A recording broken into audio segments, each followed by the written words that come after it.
Israel और Iran की जंग से पूरी दुनिया इस वक्त खौफजदा है। ईरान ने 5 घंटे तक इजराइल पर लगातार मिसाइल और ड्रोन से हमले किए। ईरानी जनरलों का दावा है कि ये तो अभी सिर्फ ट्रेलर है, युद्ध तो अभी बाकी है। और इस बीच कुछ रिपोर्ट्स में दावा यह किया जाने लगा कि अगर ईरान पर इजराइल और अमेरिका मिलकर हमला करते हैं तो ऐसी स्थिति में रूस ईरान के साथ सीधे युद्ध में कूद पड़ेगा।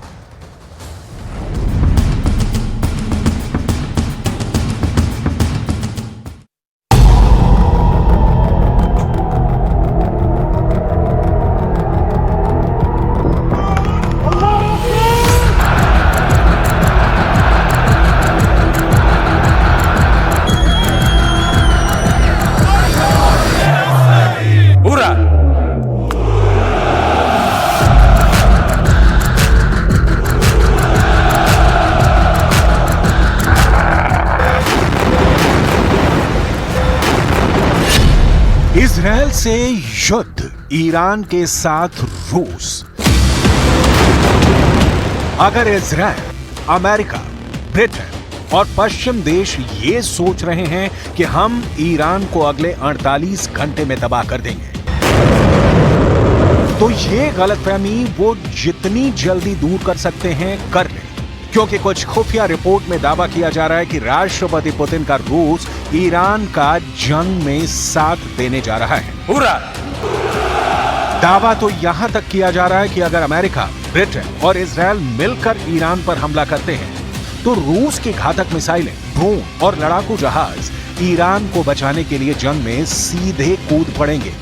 राष्ट्रपति पुतिन ने ईरान को खुफिया तरीके से पूरा वॉर प्लान पहुंचा दिया है। पश्चिम मीडिया के जानकारों के मुताबिक इजराइल पर ईरान का सीधा हमला साबित करता है कि ईरान को रूस से हमले की हरी झंडी पहले ही मिल गई थी।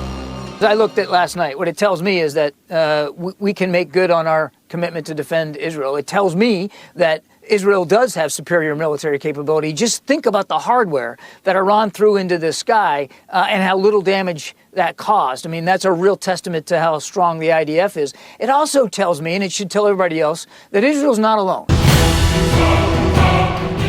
अब सवाल उठता है कि रूस ईरान को बचाने के लिए अमेरिका, ब्रिटेन, इजराइल और नाटो देशों से जंग क्यों करने पर उतारू है? क्या ईरान को बचाना रूस का मिशन बन चुका है? जरा देखिए क्यों रूस ईरान का साथ जंग में देने जा रहा है। 2 साल से ज्यादा समय से चल रही रूस यूक्रेन जंग में ईरान जमकर रूस का साथ दे रहा है। इसीलिए अब रूस ईरान का जंग में साथ देने के लिए तैयार हो चुका है। ईरान यूक्रेन युद्ध में रूस को हजारों आत्मघाती ड्रोन शाहिद 136 मुहासिर 10 जैसे ड्रोन दे रहा है, जिसके जरिए रूस यूक्रेन को जंग में रौंद चुका है। यहां तक कि खुफिया रिपोर्ट में यह भी दावा किया गया है कि ईरान ने रूस को यूक्रेन जंग में अपनी घातक मिसाइल, 3 लाख तोप के गोले, 10 करोड़ गोलियां तक दी हैं और उसके बाद भी हजारों रॉकेट, जंग का सामान रूस अभी भी भेज रहा है। डिफेंस एक्सपर्ट्स का दावा है कि पुतिन ईरान के एहसान को दिल से मानते हैं और ईरान से वफादारी दिखाते हुए अब जंग में ईरान का साथ देने जा रहे हैं। रूस के दम से ही ईरान ने इजराइल पर घातक हमले किए हैं और 330 मिसाइल और ड्रोन से हमला किया है।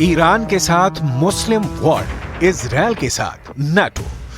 इजराइल और ईरान की जंग में दुनिया तेजी से बढ़ रही है। जहां रूस ईरान के साथ खड़ा है तो वहीं अमेरिका, ब्रिटेन, फ्रांस समेत तमाम पश्चिमी और नाटो देश इजराइल के साथ खड़े हैं। अब जरा आप ये भी जान लीजिए कि ईरान के साथ मुस्लिम वर्ल्ड के कौन कौन से देश खड़े हैं और कौन से मुस्लिम देशों ने ईरान के साथ गद्दारी की है। पहले आप ये जान लीजिए कि जब ईरान आधी रात में इजराइल पर भयानक हमले कर रहा था तो उस वक्त अरब देश जॉर्डन ने ईरान के घातक हमलों को नाकाम करने के लिए क्या किया।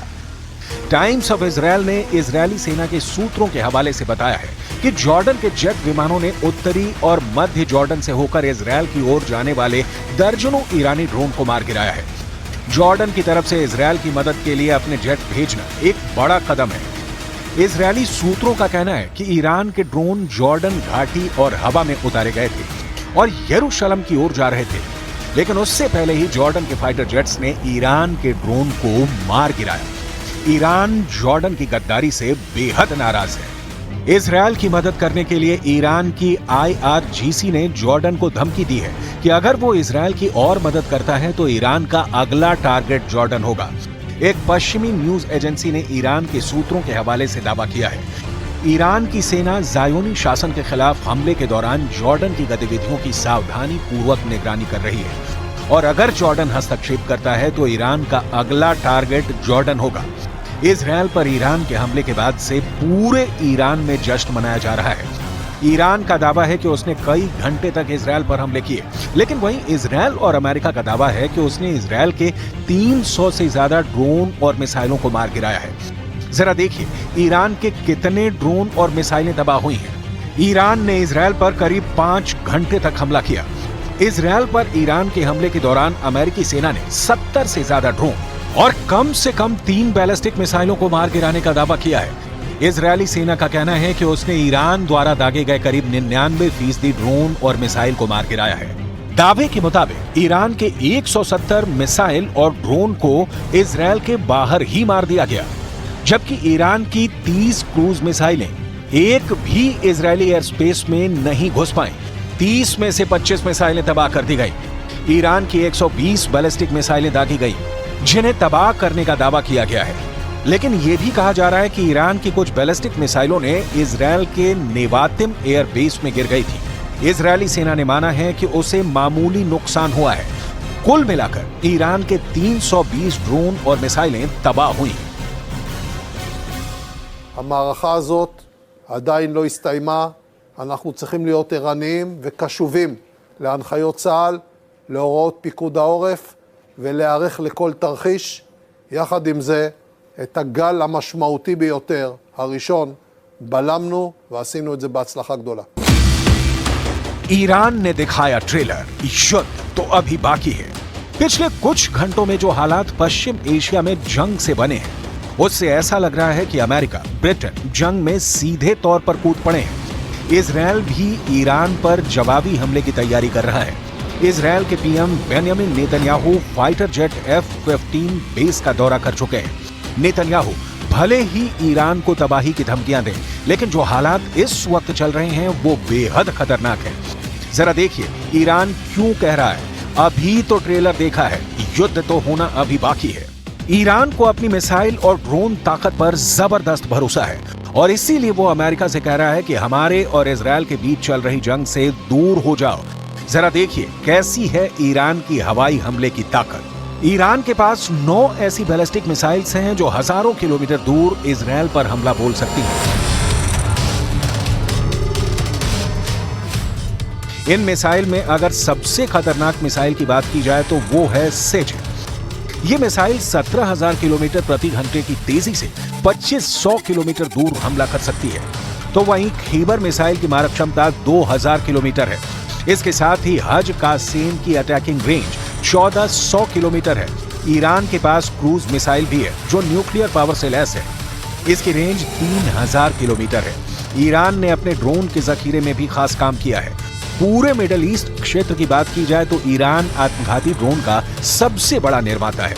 ईरान के पास मुहाजिर 10 नाम का घातक ड्रोन भी है जिसकी रेंज 2000 किलोमीटर है। तो वहीं मुहाजिर 10 अपने साथ 300 किलोग्राम का विस्फोटक भी ले जा सकता है।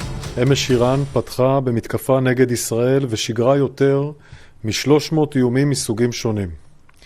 האיום האיראני פגש את העליונות האווירית והטכנולוגית של צה"ל בשילוב קואליציה לוחמת חזקה שיחד ירתו את רובם המכריע של האיומים. अब ऐसे हालात में अगर ईरान रूस के साथ सीधे जंग में कूद पड़ता है तो फिर अमेरिका, ब्रिटेन मिलकर भी इजरायल को ईरान से बचा नहीं पाएंगे। अब देखना होगा कि ईरान का अगला कदम क्या होगा और इजरायल ईरान के हमले का बदला कैसे लेता है, क्योंकि रूस अब ईरान के साथ चट्टान बनकर खड़ा हो गया है। Hurra!